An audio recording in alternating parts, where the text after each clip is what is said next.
ஓம் ஸ்ரீ குருபியோ நமக. ஓம் ஸ்ரீ மகா பெரியவா சரணம். வரும் ஆகஸ்ட் 22ஆம் தேதி மகா சங்கடகர சதுர்த்தி. இப்போ நாம் சொல்லக்கூடிய இந்த ஒரு பொருளை கையில் வச்சுக்கிட்டு நீங்கள் விநாயகர்கிட்ட என்ன வேண்டுனாலும் அது அப்படியே அந்த வரம் கிடைக்கும். பணம் தங்க நகைகள் வீட்டில் குவியறதுக்கு ஒரு அற்புதமான ஒரு வழிபாட்டு முறை. அது என்ன வழிபாட்டு முறை அப்படிங்கிறத பற்றி தெளிவாக தெரிஞ்சுப்போம். அதுக்கு முன்னாடி நம்மளோட வீடியோஸை இப்போ தான் நீங்கள் ஃபஸ்ட் டைம் பார்க்குறீங்க அப்படின்னா மறக்காமல் சப்ஸ்கிரைப் பண்ணிக்கோங்க. இது மாதிரி அப்டேட் தெரிஞ்சுக்கிறதுக்கு பக்கத்தில் கூடிய நோட்டிஃபிகேஷன் பெல்லையும் கிளிக் பண்ணிக்கோங்க. இப்போ எந்த பொருளை கையில் வச்சுக்கிட்டு விநாயகரை வழிபடணும் அப்படிங்கிறத பற்றி தெளிவாக பார்க்கலாம். ஒவ்வொரு கடவுளுக்கும் ஒரு குறிப்பிட்ட திதி சிறப்பாக இருக்கும். அந்த வகையில் விநாயகருக்கு சதுர்த்தி திதி சிறப்பு. விநாயகர் பிறந்தது வளர்பிறை சதுர்த்தியில் தான். இருந்தாலும் தேய்பிறை சதுர்த்தி அப்படிங்கிறது விநாயகருக்கு ரொம்ப பிடிக்குமா. அதை தான் ஒரு மாதமும் சங்கடகர சதுர்த்தின்னு அழைக்கிறோம். பௌர்ணமிக்கு பிறகு வரக்கூடிய தேய்பிறை சதுர்த்தி. சங்கடகர அப்படின்னா சங்கடங்களை தீர்ப்பவர்னு பொருள். இந்த சதுர்த்தியை விநாயகர் தான் ஏற்படுத்தியிருக்காரு. உருவத்தில் குண்டா இருக்கக்கூடிய விநாயகரை சந்திரன் கிண்டல் பண்ணாராம். அதுக்கு பதிலாக விநாயகர் சாபம் கொடுத்துருக்காரு. அதுக்கு வருத்தப்பட்ட சந்திரன் விநாயகர்கிட்ட மன்னிப்பு கேட்கும்போது அந்த இடத்துல விநாயகர் சந்திர பகவானை மன்னிச்சது மட்டும் இல்லாமல் தன்னோட சேர்த்து சந்திரனையே வழிபடணும்னு ஆணையிட்டிருக்கார். இது பற்றி தேய்பிறை சதுர்த்தி என்று விரதமிருந்து வழிபட்டால் மனம் குளிர்வேன், சங்கடங்களை போக்குவேன், பூஜையின் முடிவில் சந்திரனையும் வணங்குகள்னு விநாயகர் சொல்லியிருக்காராம். மாதந்தோறும் வரக்கூடிய சங்கடகர சதுர்த்தி விரதமிருந்து விநாயகரை வழிபட்டா குடும்பத்தில் இருக்கக்கூடிய சங்கடங்கள் நீங்கி சுபிக்ஷம் பெருகும் அப்படிங்கிறது ஐதீகம். ஒரு மாதமும் பௌர்ணமிக்கு பிறகு வரக்கூடிய சதுர்த்தி தான் சங்கடகர சதுர்த்தி, அதாவது தேய்பிறை சதுர்த்தி. ஆவணி மாதத்தில் தேய்பிறை சதுர்த்தினால் வரக்கூடிய சதுர்த்தி தான் மகா சங்கடகர சதுர்த்தியாக வரும். அந்த வகையில் ஆகஸ்ட் 22ஆம் தேதி வியாழக்கிழமை ஆவணி மாதத்தில் வரக்கூடிய தேய்பிறை சதுர்த்தி தான் மகா சங்கடகர சதுர்த்தி. ஆகஸ்ட் 22ஆம் தேதி சதுர்த்தி திதி எப்போ ஆரம்பிக்குதுன்னு கேட்டிங்கன்னா மாலை 6:15 மணிக்கு தான் ஆரம்பிக்குது. அது மறுநாள் மதியம் 3:48 வரைக்கும் இருக்குது. அப்போ ஆகஸ்ட் 22ஆம் தேதியா இல்லை ஆகஸ்ட் 23ஆம் தேதியா மகா சங்கடகர சதுர்த்தின்னு ஒரு கேள்வி வரும். ஆகஸ்ட் 22ஆம் தேதி தான் மகா சங்கடகர சதுர்த்தியை நம்ம கொண்டாட போகிறோம்.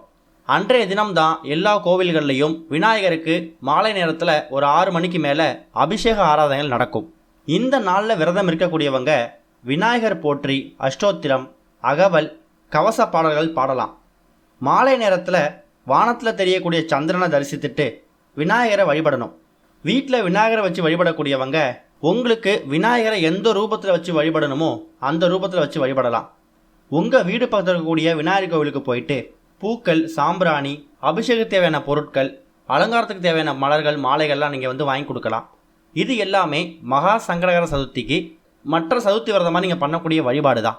அருகம்புல் மாலை அப்படிங்கிறது சங்கடகர சதுர்த்தி அன்னைக்கு விநாயகருக்கு படைக்கிறதுக்கு ஒரு முக்கியமான ஒரு பொருள்.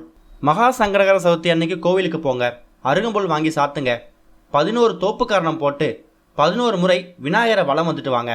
இப்படி செய்கிறது மூலயமா உங்கள் வேண்டுதல் நிறைவேறும். இது போக இப்போ நாம் சொல்லக்கூடிய இந்த ஒரு பொருளை நீங்கள் உங்கள் கையில், அதுவும் வலது கையில் வச்சுக்கிட்டு என்ன வேண்டுறீங்களோ அது அப்படியே உங்களுக்கு கிடைக்கும். அது என்ன பொருள் அப்படின்னா ரொம்ப எளிமையான பொருள் தான். குன்றிமணி, குன்றின் மணின்னு சொல்லுவாங்க. இந்த குன்றிமணி அப்படிங்கிறது விநாயகருக்கு விநாயகர் சதுர்த்தி அன்னைக்கு செய்யக்கூடிய பொம்மைகளில் கண்களாக பயன்படுத்துவாங்க. சின்ன குழந்தைங்க விளையாடக்கூடிய பொம்மைகள்லையும் இதை கண்களாக பயன்படுத்துவாங்க. சிவப்பு மற்றும் கருப்பு நிறத்தில் சின்னதாக மணி மாதிரி இருக்கும். இதை குன்றின் மணின்னு சொல்லுவாங்க. நம்மளை பொறுத்த வரைக்கும் இது சாதாரண ஒரு மணி, விநாயகர் கண்ணுக்கு பயன்படுத்தக்கூடிய ஒரு பொருள், அது மட்டும் தான் தெரியும். ஆனால் அந்த காலத்தில் நம்மளோட முன்னோர்கள் இந்த குன்றின் மணியை எதுக்காக பயன்படுத்தியிருக்காங்க தெரியுமா? பேச்சு வழக்கில் ஒரு சொல் இருக்கும், குண்டுமணி தங்கம் கூட என்கிட்ட இல்லைன்னு சொல்லுவாங்க. அதுக்கு காரணம் என்ன தெரியுமா? குண்டுமணி தங்கம்ங்கிறது குண்டு மணி கிடையாது. இந்த குன்றின் மணியை தான் குண்டு மணின்னு காலப்போக்கில் மாறிடுச்சு. அந்த காலத்தில் விலை மதிக்க உலோகங்களாக இருக்கக்கூடிய தங்கம், வெள்ளி இதை ரெண்டுத்தையும் அளக்கிறதுக்கு இந்த குன்றின் மணியை தான் பயன்படுத்துவாங்களாம். 1 கிராம் தங்கத்தோட எடையும் இந்த குன்றின் மணியோட எடையும் ஒரே மாதிரி இருக்குமா. இதை பொறுத்து தான் அந்த காலத்தில் தங்கத்தை எடை போடுவாங்க. அதைத்தான் குண்டுமணி தங்கம் கூட என்கிட்ட இல்லை, குன்றின் மணி அளவு தங்கம் கூட என்கிட்ட இல்லை அப்படிங்கிறது அர்த்தம். அப்பேற்பட்ட சக்தி வாய்ந்த, மகத்துவம் வாய்ந்த, விலை மதிப்பு மிக்க ஒரு பொருளை தான் இந்த காலத்தில் நம்ம விநாயகருக்கு கண்களாக பயன்படுத்துகிறோம். சொல்லப்போனால் இந்த குன்றிமணி ரொம்ப ஒரு அரிதான ஒரு மரம். தமிழகத்தில் வயல்களோட ஓரங்களில் புதற்காடுகளில் பரவலாக காணப்பட்ட குன்றின் மணிகள் இப்போ ஒரு சில இடங்களில் மட்டும்தான் கிடைக்கிது. சரி, இந்த குன்றி மணியை எங்கே வாங்கலாம்? நாட்டு மருந்து கடைகளில் கிடைக்கிறதுக்கான வாய்ப்புகள் அதிகமாக இருக்குது. பத்தாதத்துக்கு கூடிய சீக்கிரம் விநாயகர் சதுர்த்தி வருது. விநாயகர் பொம்மைகள் செய்யக்கூடிய இடங்களில் இது கிடைக்கும். அதுவும் இல்லையா, ஆன்லைனில் கண்டிப்பாக குன்றி மணி இருக்கும். அப்பேற்பட்ட மகத்துவம் வாய்ந்த குன்றி மணியை தான் விநாயகருக்கு விநாயகர் சதுர்த்தி அன்னைக்கு செய்யக்கூடிய மண் பிள்ளையாருக்கு கண்களாக பயன்படுத்துவாங்க. அப்பேற்பட்ட குன்றி மணியை நீங்கள் விநாயகர் சதுர்த்திக்கு முன்னாடியே வரக்கூடிய மகா சங்கடகர சதுர்த்திக்கு வாங்கி வீட்டோட பூஜையில் வச்சுட்டு உங்களோட வலது கை இருக்குல்ல, அந்த வலது கையில் 2 குன்றி மணியை வச்சுக்கிட்டு உங்கள் நெஞ்சு பக்கம், அதாவது உங்கள் இதயம் பக்கம் எடுத்துகிட்டு போயிட்டு மனசார விநாயகரை பிரார்த்தனை பண்ணி உங்களுக்கு என்ன வேண்டுதல் இருக்கோ அதை கேளுங்க. குறிப்பாக பொருளாதார சம்மந்தப்பட்ட பிரச்சனை என்ன இருக்கோ அதை விநாயகர்கிட்ட சொல்லுங்கள். கடன் போகணும், சனி பெயர்ச்சியால் ஏற்படக்கூடிய தாக்கம் அதிகமாக இருக்கா அதெல்லாம் நீங்கணும், சனி பகவானோட தாக்கம் குறையணும், செவ்வாய் தோஷம் அதிகமாக இருக்கிறதால கடன் பிரச்சனை அதிகமாக இருக்குது அப்படின்னு நினைக்கிறவங்க இது மாதிரி பல வேண்டுதல்களை அந்த குன்றி மணியை கையில் வச்சுக்கிட்டு விநாயகர் பெருமானை மனசார வேண்டிக்கோங்க. சரி, இதை வேண்டிட்டோம்.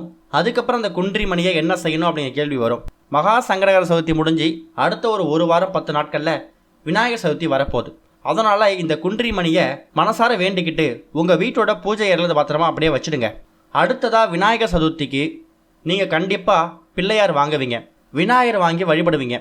அந்த நேரத்தில் விநாயகரை வச்சு வழிபட்டுட்டு 3ஆவது நாள் இல்லை 5ஆவது நாள் விநாயகரை ஆறுகள்லையோ ஏரிகள்லையோ கடல்லையோ கரைக்கிறதுக்கு போவீங்கல்ல, அப்போ நீங்கள் இப்போ மகா சங்கடகர சதுர்த்தி அன்றைக்கி வாங்கினா இந்த குன்றி மணியையும் அந்த விநாயகரோடு சேர்த்து விநாயகர் தண்ணியில் விடும்போது அந்த மணியையும் சேர்த்து விட்டுருங்க. அது வரைக்கும் 1 வாரம் அந்த மணி உங்கள் வீட்டிலே இருக்கலாம். அதை நீங்கள் தொடர்ந்து உங்கள் வீட்டில் வச்சுருக்கணுங்கிற அவசியம் கிடையாது.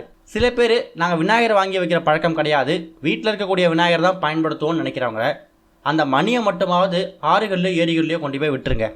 அந்த 1 வாரம் நீங்கள் உங்கள் வீட்டில் அதை வச்சு பூஜை செய்யும்போது அந்த விநாயகரே உங்கள் வீட்டில் வந்து உட்கார்ந்து அமர்ந்து உங்களுக்கு எல்லா விதமான செல்வ செழிப்பையும் ஏற்படுத்தக்கூடியது இந்த ஒரு குன்றிமணி வழிபாடு.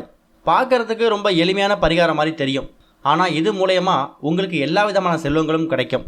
அந்த காலத்தில் தங்கத்தை அளவிட பயன்படுத்தக்கூடிய இந்த குன்றி மணி மூலயமா இந்த காலத்தில் விநாயகரோட கண்களாக பயன்படுத்துகிறாங்க. விநாயகரோட பார்வை உங்கள் வீட்டில் இருக்கிறதா தான் அர்த்தம். அப்படி நினச்சிட்டு இந்த மனசார வேண்டிக்கோங்க. இதோட விலையும் ரொம்ப அதிகமாக இருக்க போகிறது கிடையாது. கண்டிப்பாக ஏதாவது நாட்டு மருந்து கடைகள்லையோ இல்லை கைவினை பொருட்கள் செய்யக்கூடிய விற்கக்கூடிய கடைகள்லையோ இந்த குன்றி மணி கிடைக்கிறதுக்கான வாய்ப்புகள் இருக்குது. அப்படி இல்லைனாலும் விநாயகர் சதுர்த்திக்கு விநாயகர் பொம்மைகள் செய்யக்கூடிய இடங்கள்லையோ ஆன்லைனில் கண்டிப்பாக கிடைக்கும். அதை வாங்கி மகா சங்கடகர சதுர்த்தி அன்னைக்கு மாலை ஒரு 6 மணிக்கு மேலே வீட்டோட பூஜையில் விளக்கேற்றி வச்சுட்டு விநாயகருக்கு நைவேத்தியம் செஞ்சு படைச்சிட்டு அப்போ இந்த 2 மணியை கையில் வச்சுக்கிட்டு உங்களுக்கு வேண்டிய வரத்தை கேளுங்க. ஒருவேளை கோவிலுக்கு போயிட்டு வேண்டும்னு நினைக்கிறீங்களா, தாராளமாக அந்த குன்றி மணியை கையில் எடுத்துகிட்டு போயிட்டு விநாயகரை வேண்டும் போது கையில் வச்சு மனசார வேண்டிக்கிட்டு மறுபடியும் அந்த மணியை வீட்டுக்கு கொண்டு வந்து வச்சுடுங்க. அதுக்கப்புறமா விநாயகர் சதுர்த்தி அன்னைக்கு விநாயகரை கொண்டு போய் கடலில் போடும்போது அந்த குன்றி மணியை கொண்டு போய் போட்டுருங்க. இந்த ஒரு மகா சங்கடகர சதுர்த்தி அன்னைக்கு இதை முயற்சி பண்ணுங்கள், நல்லதே நடக்கும். ஓம் ஸ்ரீ குருபியோ நமக. ஓம் ஸ்ரீ மகா பெரியவா சரணம்.